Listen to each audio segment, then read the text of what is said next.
میں مچھروں کے بارے میں بتاتا ہوں کہ ایسی چیزیں ہم اروما تھراپی کہتے ہیں، ایسی چیزیں جس میں خوشبو کے ذریعے ہم اس کا کنٹرول کرتے ہیں۔ ایک نیاز بو ہے، نیاز بو کا پودا آپ کو مل جاتا ہے۔ نیاز بو آپ بھلے آپ ایک گملے میں لگائیں، باہر رکھیں، لیکن رات کو نیاز کو بو کے پودے کو آپ رات کو اپنے بیڈ کے پاس بیڈ روم میں لے آئیں، رکھ دیں، آپ دیکھیں گے، میں دعوے سے کہتا ہوں سارے مچھر وہ سارے چھت پہ سارے چمٹے رہیں گے، وہ نیچے نہیں کوئی اترے گا، آپ اس سے محفوظ رہیں گے۔ یہ چھوٹی موٹی بہت سارے ٹپس ہیں جو عام شہریوں کے لیے میں بتاتا رہتا ہوں، یہ ان سے وہ فائدہ اٹھاتے ہیں۔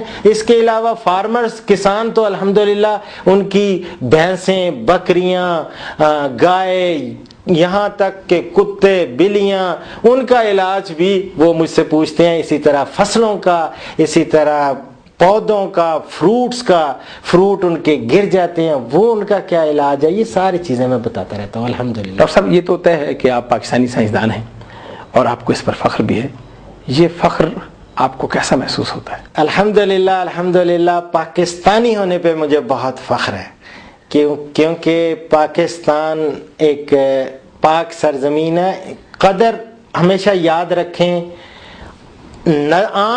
آنکھ کی قدر کسی اندھے سے پوچھیں، اور اگر آپ نے ٹانگوں کی قدر پوچھنی ہے تو اس سے پوچھیں جس کی ٹانگیں نہیں ہیں۔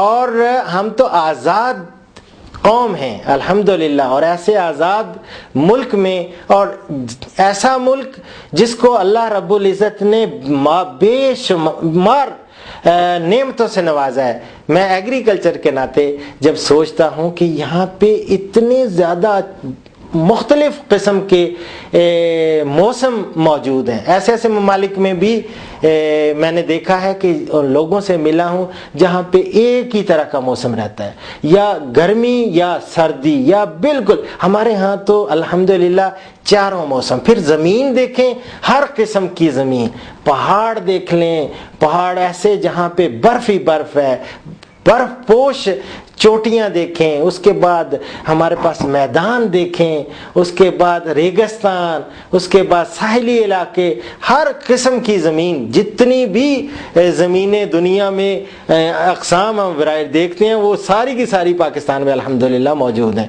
اور یہاں پہ بے شمار قسم کی فصلیں، اور جن میں باغات ہیں اور فصلات، ویجیٹیبلز، طرح طرح کی ویجیٹیبل، ہر چیز ہم یہاں اگا سکتے ہیں۔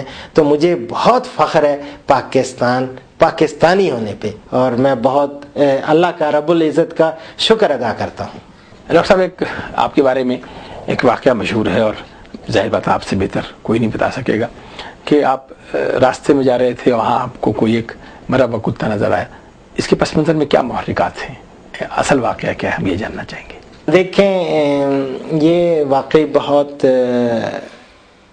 زبردست واقعہ ہے، یادگار واقعہ ہے، کہ میں اس وقت پریزیڈنٹ تھا سائنٹسٹ کا، تو رستے میں جا رہا تھا، تو رستے میں میں نے دیکھا بڑا تعفن سا مجھے محسوس ہوا، کسی ڈیڈ اینیمل کی کہ روٹننگ کی تھی، اس سے بدبو اٹھ رہی تھی۔ میں نے دیکھا تو ایک کتا پڑا ہوا تھا، مرا ہوا تھا، اس سے تعفن تھا، پھولا ہوا تھا۔ میں نے کوشش کی کہ لوگوں کو کہوں کہ یار اس کو دفن کریں، لیکن کسی نے بھی، جس کو کہوں وہ سارے ادھر ادھر ہو جائیں، آئیں بائیں۔ خیر میں آیا، میں نے آ کے اپنا ساتھی دوستوں کو کہا، میرے جو سبارڈینیٹ تھے وہ میرے ساتھ چل پڑے، اور وہاں سے ہم نے ایک گڑھا کھود کے اس کو باقاعدہ اس کو دفنا دیا۔ دوسرے دن کسی ایک دوست تھے، انہوں نے میرے ساتھ مذاق کیا، ان کو پتہ چلا، انہوں نے دیکھا، انہوں نے مذاق کیا کہ جی ڈاکٹر صاحب ہماری ویسینٹی میں ہمارے ایک جو لیبارٹری ہے اس کے قریب ایک کتیا مری ہوئی ہے، آپ اس کو دفنا دیں۔ میں نے کہا جی میں ابھی آتا ہوں۔ میں چلا گیا، دوستوں کو لیا اس کو، وہ تو تازہ ہی مری ہوئی تھی، ہم نے دفن کر دیا۔ وہ چیز کسی نے اخبار میں دے دی کہ پارسا کا پریزیڈنٹ سائنسدانوں کا ڈاکٹر اشرف صاحب زادہ کتے دفن کر رہا ہے۔ اس پہ یہ ہوا کہ ایک دن مجھے فون کال آئی کہ میریٹ میں انوائرمنٹ پہ ایک بہت بڑا UNDP والے ایک کانفرنس کرا رہے ہیں اور آپ اس میں آ جائیں. میں نے کہا میں کس حوالے سے؟ انہوں نے کہا جی آپ بڑے نوبل ڈیڈ کر رہے ہیں. میں اس وقت نوبل ڈیڈز فاؤنڈیشن کی بھی بنیاد رکھی ہوئی تھی.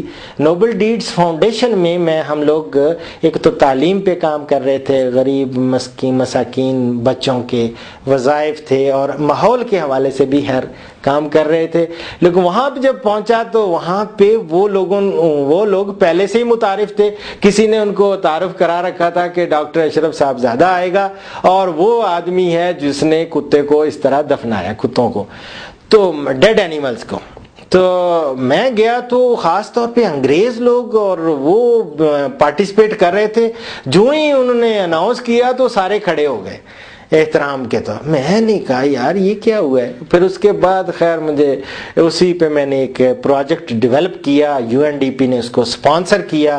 الحمدللہ میں چونکہ لکھاری تھا، لکھنے کے حوالے سے میں نے 10 چھوٹے چھوٹے کتابچے وہ تحریر کر دیے، اور اس میں ایک خاص کہانیاں تھیں بڑی، اور وہ ساری لیڈ کرتی تھیں ٹورڈز ڈیڈ اینیمل ڈسپوزل یا انوائرمنٹ کو بہتر کرنے کے حوالے سے.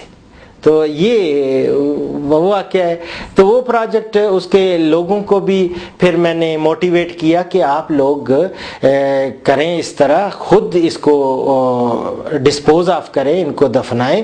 پھر میں ایک دن دیکھا کہ گھوڑا مرا ہوا پڑا ہوا ہے SCDA کے پاس میں، یہ ہمارے راول ڈیم کے قریب ایک پل ہے، پل کے قریب. تو اتنے گھوڑے کو دفنانا تو بڑا مشکل تھا. میں نے سوچا کیوں نہ ہو ان کی جو کوئی نہ کوئی ادارہ ضرور ہوگا CDA کا جو اس کے لیے مختص ہوگا. میں نے پتہ کرایا تو انہوں نے کہا جی میونسپیلٹی، ان کا بھی ایک ڈائریکٹر ہیں، بخاری صاحب تھے.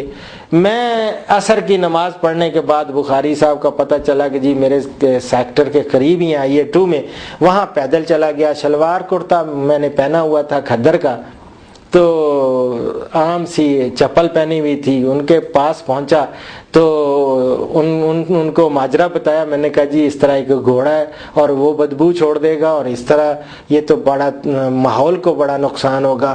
وہ صاحب بولے کہ ڈاکٹر صاحب آپ کا ادارہ تو بڑا دور ہے، اس سے آپ کو کیا فرق پڑتا ہے؟ میں نے کہا نہیں یہ بات نہیں ہے بخاری صاحب، میں اس ملک کا باشندہ ہوں، ایک ایک انچ میرے اپنی ہے، اور اگر ماحول ادھر متعفن ہے تو میں سمجھتا ہوں کہ یہ پورا میرا ایک رول ہے، آپ کا ایک رول ہے. جب میں نے ان کا ضمیر کو جھنجھوڑا، الحمدللہ انہوں نے سمجھ لے کہ یہ ڈاکٹر چھوڑنے والا نہیں ہے. تو اس کے بعد انہوں نے کہا جی 1 گھنٹے کے بعد آپ دیکھیں انشاءاللہ وہاں سے اٹھا لیا گیا ہوگا. 1 گھنٹے کے بعد واقعی مجھے پتا چلا کہ وہاں سے اٹھا لیا گیا ہے وہ گھوڑا. اس کے بعد مجھے حوصلہ ہوا، پھر میں نے ان کو بھی ساتھ ملا لیا. میں نے کہا کہ ان کو بھی موٹیویٹ کیا جائے، بلکہ ان کو کچھ شیلڈز وغیرہ دی جائیں، کچھ سرٹیفکیٹس دیے جائیں ان کے عملے کو. پھر میں آپ کو بہت ساری میرے پاس تصاویر ہیں، آپ دیکھیں گے ہم مل کے ان کو ڈسپوز آف کر رہے ہیں. الحمدللہ لوگ اس طرح موٹیویٹ ہو جاتے ہیں. لیکن آپ اگر خود آپ اس